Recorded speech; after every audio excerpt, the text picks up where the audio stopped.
Hi everyone, welcome. Dursun here. Today we're talking about clarity. How do you gain clarity in terms of who you are, what you want to be, and what kind of business you want to build?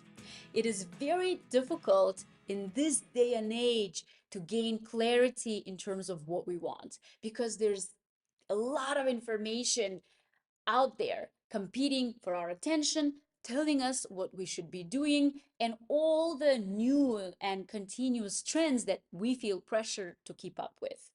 Whenever I feel like I am unclear, I don't know what I want to do, I follow the next three-step process in order to gain clarity.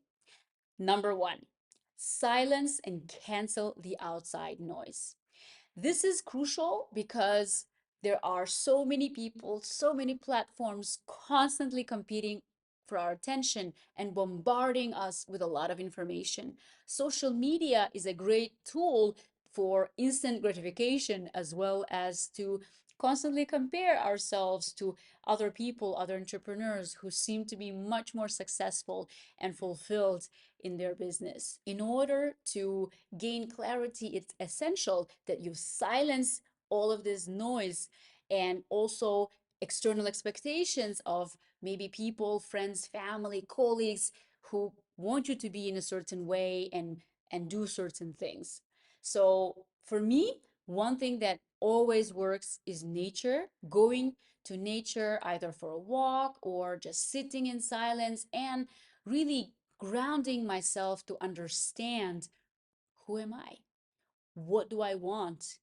What projects are right fit for me and what business I should start? Nature is a perfect way because as you can see, nothing is perfect in nature.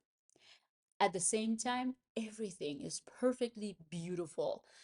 There is so much power in being in nature and kind of feeling the part of something bigger, and you understand that you are this small tiny thing and there's not a lot of things you can do. Maybe there are few things you can do, but do them right.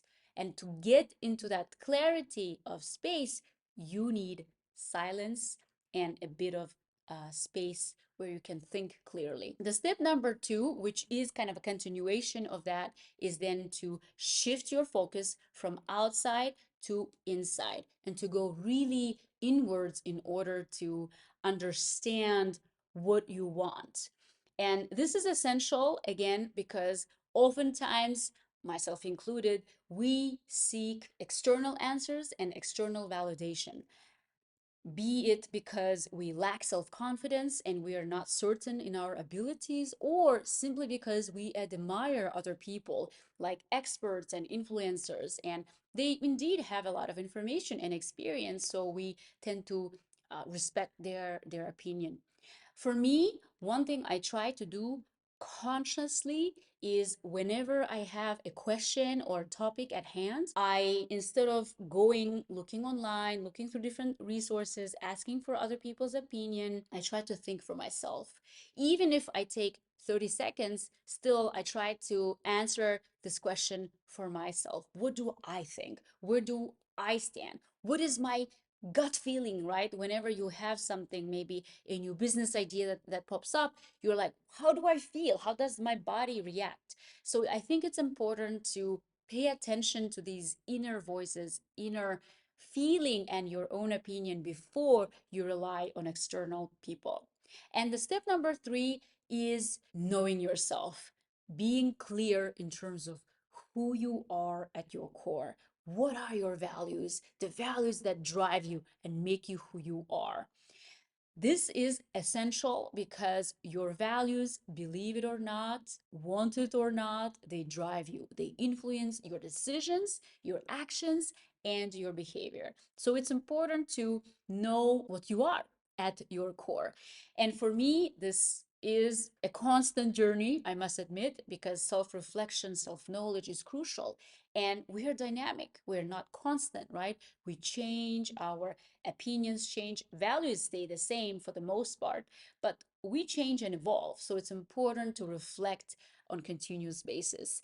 And to do this, you can basically sit down in silence and reflect and journal. You can meditate, or if you are like me, you can also go for a walk. There are different tools and exercises you can use in order to engage in self-knowledge and gain clarity. I will mention few of them here. Number one are personality tests.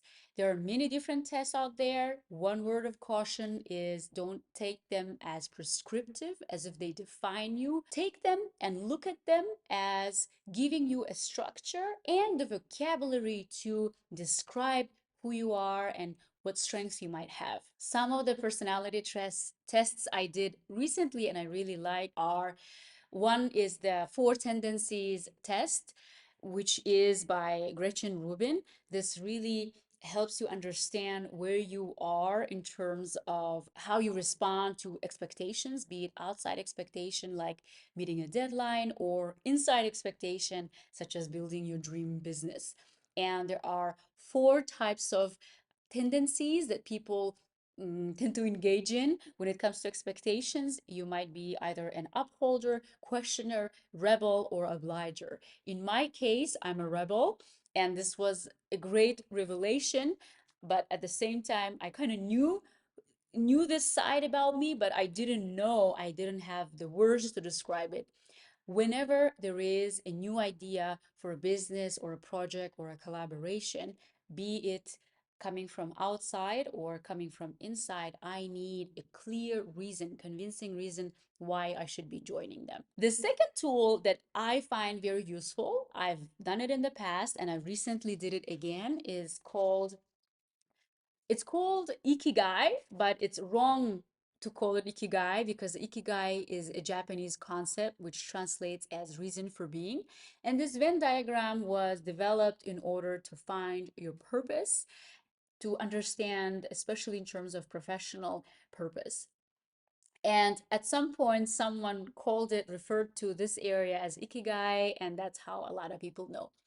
Regardless, it doesn't undermine the usefulness of this exercise. You can see it's very great to understand what you are good at, what you love doing, what the world needs, and what you can get paid for. So this might be a useful exercise for you to do. And the third exercise, and which is a homework for you if you're open to do it, is called origin story. What is your origin story? Concept I recently heard on a podcast episode on Diary of CEO, if you know, was Stephen Bartlett, and he had a guest, an award-winning serial entrepreneur, Daniel Priestley, who introduced me to this concept.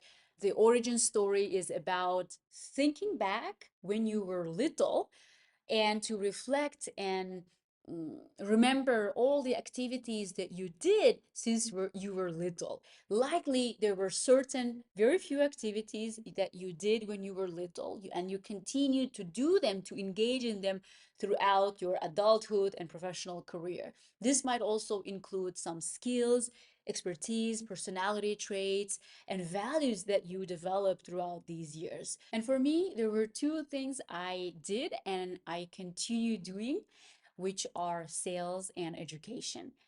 In fact, I engaged in my first sale when I was 8. Luckily, I wasn't driven by my circumstances, but rather by my curiosity.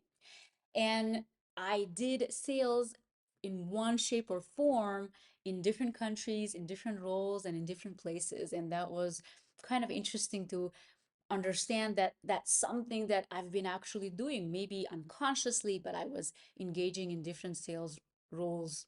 And the other area was education, which I first started in my early teens, where I was just passionate about, and I had a desire to help my peers to improve their language skills, improve their self-confidence, so they could get into universities. And that then evolved into different paid positions in different countries where I taught English, I trained in soft skills, and eventually both of these, sales and my education, gave me these people skills and passion to work with people and educate and help them achieve their goals and their potential.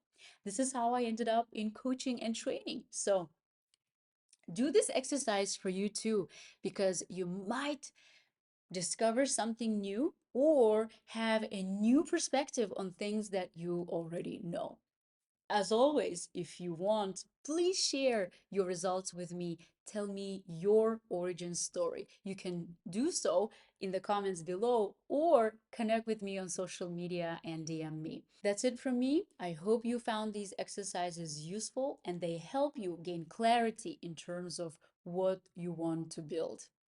And remember, it's crucial to know yourself in order to build a business that can help you meet your own needs and aspirations and feel fulfilled, as well as a business that can meet the needs of others.